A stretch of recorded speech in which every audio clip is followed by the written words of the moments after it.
Olá! Bom, quais são os pilares do marxismo? Ou seja, quando pensa em marxismo, são pessoas que estão estudando a vida de Karl Marx. Nós falamos nos vídeos anteriores sobre a ideia central de Karl Marx, que está muito baseado no materialismo histórico, na análise de uma sociedade sem divisão de classes. Lembra que tinha a classe trabalhadora e a classe dominante, e aí Karl Marx vem com uma ideia de que isso tem que ser abolido e que a gente tem que ter uma sociedade mais justa e mais igualitária. Bom, como que ele se baseava para que comprovar essa dificuldade de uma sociedade desigual? O que fazia, né? O que trazia como referência, como experiência, como pilar, como embasamento teórico? Bom, os mais conhecidos pilares de Karl Marx e Friedrich Engels podem ser divididos em três conceitos fundamentais.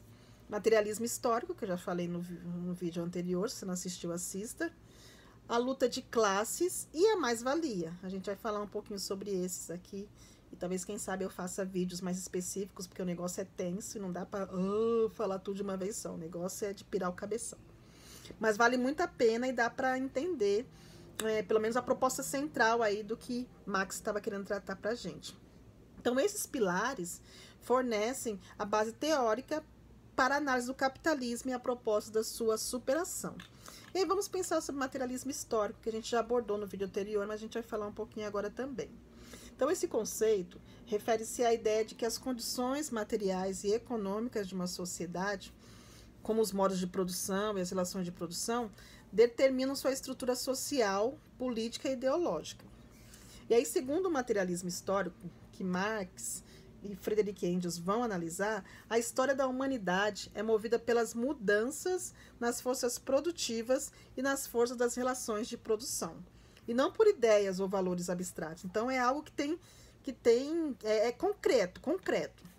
Então, Marx, ele não vai muito nos campos das ideias, ele vai analisar a sociedade em si de uma forma específica e prática. E aí Marx argumenta que cada sistema econômico, como o feudalismo, o capitalismo, gera suas próprias contradições internas, e aí que eventualmente leva à transformação de um novo sistema. Então, esse seria basicamente, um materialismo histórico, ou seja, existe uma situação, um modo de produção que leva a real situação e perfil de uma sociedade. Esse é o materialismo histórico, não é nada abstrato, é algo físico, visível e está nu aos nossos olhos, e aí a gente consegue perceber o que afeta diretamente a estruturação de uma sociedade. Bom, com isso, com o materialismo histórico, a gente acaba tendo as desigualdades sociais, porque tem a classe dominante e a classe operária. A gente vai ter, então, a luta de classes, que Karl Marx chama, é o segundo pilar, né? A gente falou do materialismo histórico, vamos falar da luta de classes. Então, para Karl Marx, a história da sociedade humana é a história da luta de classes, ou seja, onde sempre há uma tensão entre grupos sociais com interesses opostos, geralmente divididos entre aqueles que possuem os meios de produção, que é a classe dominante, e aqueles que não possuem, que é a classe trabalhadora, proletariado. Então, essa luta é o motor da mudança social. E, segundo Karl Marx, vai acabar levando à revolução proletária e ao fim do capitalismo. Então, ele defendia muito essa luta de classes. Não deve existir essa divisão entre classe dominante ou burguesia, né, e a classe trabalhadora ou proletariado. Isso não pode acontecer. E aí, em terceiro lugar, a gente tem também a mais-valia. A mais-valia, o que seria? É um conceito, né, bem interessante isso, né? Quando eu estudei, achei bem bacana isso. É um conceito econômico central no marxismo. Então, refere-se ao valor adicional que o trabalhador gera através de seu trabalho, mas que não é pago a ele em forma de salário. Olha que coisa. Esse valor excedente é apropriado pelos capitalistas como lucro. Então, resumindo, a pessoa trabalha mais ainda, mas não recebe pelo que trabalha. E aí o lucro ainda vai para o seu patrão. Algo muito parecido com o que a gente vive hoje? Não, né? Será? E aí Marx vai argumentar que a exploração da classe trabalhadora pelo capitalismo ocorre justamente porque o trabalhador recebe menos do que o valor total do seu trabalho. E aí, com o capitalismo, ficando a diferença, o capitalista, né, ficando com a diferença, que é o dono da empresa, o dono o burguês, e isso é a mais-valia, ou seja, eu trabalho além do que devo e não recebo pelo que deveria receber, não é justo. Ou seja, estou sendo roubada, essa é a grande verdade, né? Mas para não usar essa palavra, usa esse termo mais-valia, vai ficar bonitinho. Mais-valia, então, é isso, um conceito econômico central do marxismo, referindo-se ao valor adicional que o trabalhador gera através do seu trabalho, mas não recebe por ele, em forma de salário. E aí isso é complicado e complicante.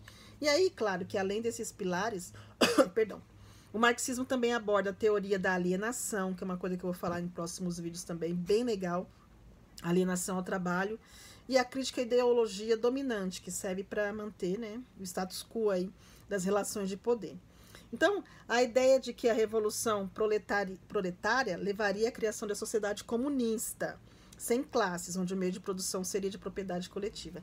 Daí que vem o termo, que são os comunistas, que eles querem dominar o mundo, tal.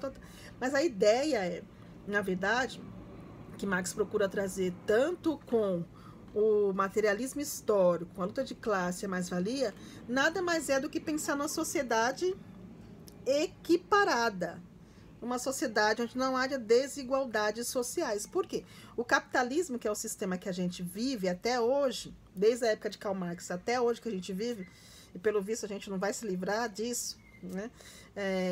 Traz essas desigualdades e desequilíbrios. E sim, enquanto uns estão lucrando, outros estão diminuindo. Uns estão lucrando, outros estão diminuindo. Então, gente, quando a gente lê Karl Marx, e é claro que eu também me incluo nessa, jamais ser expert. Esse cara tem que ter muita mente para entendê-lo, né? Quem dirá Paulo Neto. José Neto, perdão. Então, é importante a gente pegar as ideias centrais, né? A ideia central da base do que ele quis trazer, da sua teoria, e aí com isso a gente entender. O que isso serve para a gente que está estudando serviço social? O que isso serve para a gente que vai ser futuramente assistente social? Bom, a gente luta por uma sociedade mais justa e igualitária. Então, a gente tem que estar sempre do lado de quem? Daquele que está sofrendo, daquele que está vulnerável em alguma situação. Então, é importante analisar essas ferramentas para ver qual tipo de vulnerabilidade essa pessoa está sofrendo e como o serviço social pode garantir o direito dessa pessoa. E aí a gente consegue usar a ferramenta do conhecimento que a gente adquiriu para que essa pessoa tenha, assim, dignidade e tenha o seu direito garantido. Bom, eu acho que é isso, né? Dá para pirar o cabeção, né, gente? Até mais.